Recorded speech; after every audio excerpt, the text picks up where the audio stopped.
Em entrevista ao jornal Estado de São Paulo, uma informação grave que eu te trago aqui, viu? O presidente da Associação Nacional dos Procuradores da República, o Biratã Caseta, disse que o ministro Dias Toffoli ignorou completamente as evidências que estavam nos autos do processo, justamente ao anular todas as provas obtidas a partir do acordo de leniência da Odebrecht. Só para vocês entenderem, o procurador explicou que uma das justificativas dadas pelos ministros do Supremo, pelo próprio Toffoli, para anulação, foi a falta de um pedido formal das provas contra a Odebrecht, que estavam nas mãos, inclusive, das autoridades da Suíça. O pedido em questão deveria ser feito com intermediação do Departamento de Recuperação de Ativos e também de Cooperação Internacional. A princípio, o órgão informou que não encontrou pedido de cooperação, voltando atrás logo após a decisão de Dias Toffoli.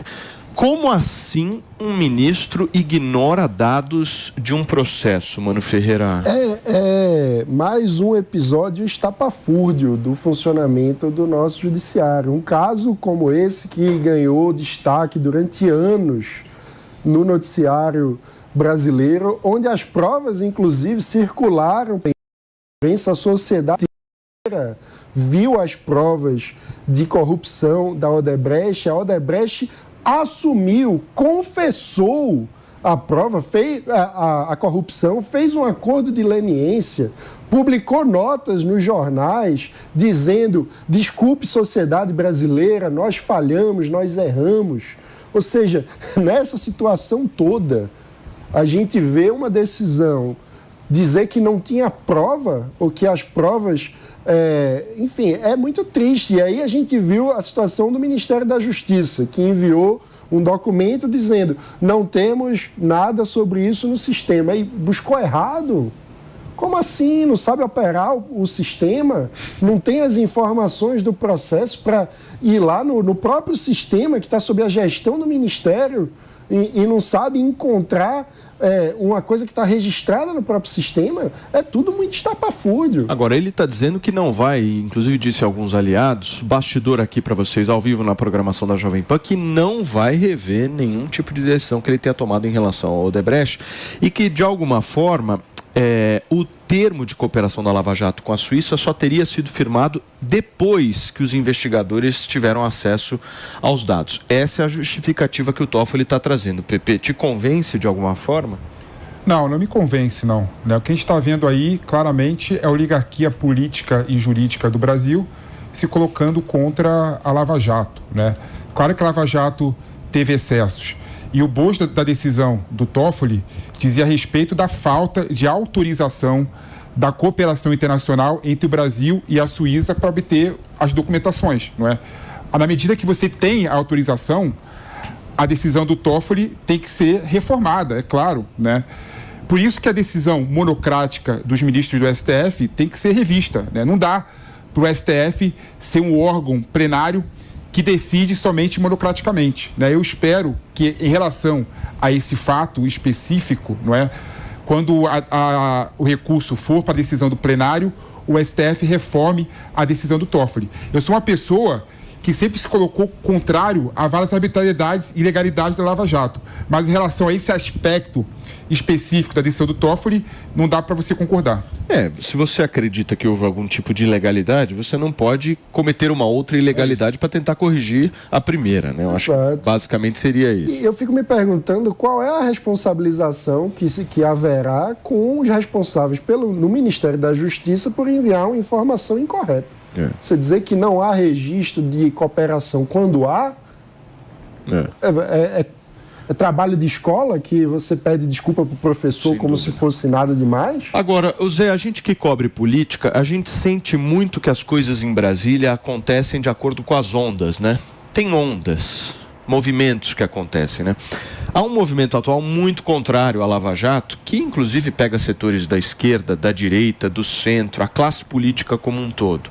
Você acha que essa irregularidade cometida pelo Toffoli vai ter algum tipo de repercussão ou a onda contrária à Lava Jato é mais forte?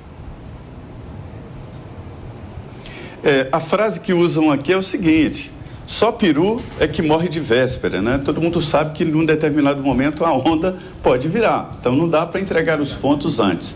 Para se ter uma ideia, há pouco tempo, há poucos meses, né, se pensava que o ex-presidente do Senado, Renan Calheiros, José Sarney e vários líderes ali seriam presos. Renan Calheiros já estava com 14 processos Zé, encaminhados. Deixa eu só te ele interromper. Já estava desistindo. Zé, vou te interromper um minuto do Supremo Tribunal Federal. Afinal de contas, o Zé estava fazendo um comentário muito bom sobre as ondas, né, Zé, da política brasileira. Eu queria que você pudesse continuar. Pois é, olha, eu estava entrando em um restaurante aqui em Brasília, onde frequentam os políticos, e ia saindo o então senador Aécio Neves, se encontrou com o Chico Alencar, do PSOL, e ele cumprimentou e falou assim: até quando nós vamos deixar que eles criminalizem a política? Bem antes de aparecer aquele processo contra ele e a JBS. E ali eu entendi que havia uma reação contra a Lava Jato. E foi no mesmo caminho do que aconteceu na Itália, na Operação Mãos Limpas, onde a polícia perdeu para a política. Aqui a Lava Jato perdeu para a política. A Lava Jato foi o maior movimento, e a história vai contar isso, do judiciário brasileiro. Nunca os empresários, a mão que compra, e quando eu digo isso, eu não estou defendendo políticos lacaios e bandidos que se vendem. Mas se não houver o comprador, não tem o vendedor, a bandidagem que impera na política nacional. Pedro Simão, senador muito importante da história política do Brasil, do Rio Grande do Sul, tentou desesperadamente, eu usaria esse termo, criar a CPI do corruptor, porque todas as CPIs investigam política e investigam os corruptos e não os corruptores. Nunca conseguiu. A Lava Jato colocou na cadeia os príncipes da corrupção, os que compravam, né? Mas aí, durante o tempo, a Lava Jato entendeu que precisava arriscar, e arriscou, foi no limite ali.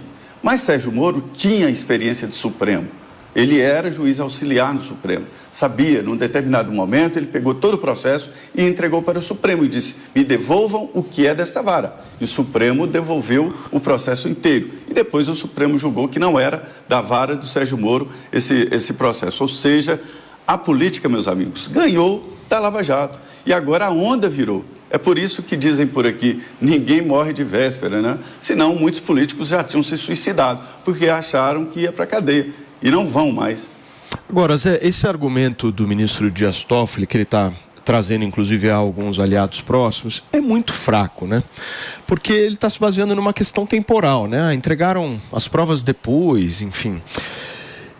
E eu acho que existe um fato aí que é superior a qualquer tipo de processo, né, Zé? Que é o seguinte: nós não estamos falando de provas que foram captadas por processos judiciais. Estamos falando de um investigado, no caso a empresa, que foi lá e entregou as provas, certo?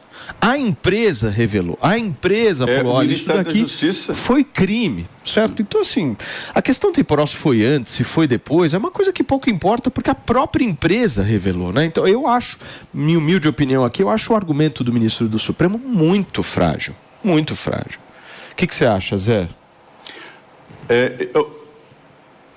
Oficialmente, o Ministério da Justiça, né, é que disse: olha, os documentos estão nos autos. E como o Mano muito bem disse, não existe mais papel no Supremo. Antigamente, os litigantes de má-fé escondiam provas, trocavam de lugar provas para enganar o juiz. Agora é eletrônico, uma simples busca no processo se encontra qualquer documento. Isso é a realidade. A própria decisão do ministro Dias Toffoli é muito comentada aqui, de que foi além. As últimas informações que eu tenho aqui é de que o Supremo não deve nem julgar no plenário essa decisão do ministro Dias Toffoli. Fica valendo, não pauta o julgamento. Paulo, aqui no Morning Show eu dei em primeira mão lá atrás, que viralizou, tudo que aconteceu. Quando eu lembro, Zé. O Sérgio Moro e estava entrando num processo no corredor do julgamento e poderia ir para a prisão, ele e o procurador, né, Deltan Dallagnol. E tudo aconteceu exatamente nessa disputa aí da política. É uma politização, sempre houve política nos tribunais superiores. O que não havia era uma maneira tão explícita como está sendo agora em todos os tribunais superiores.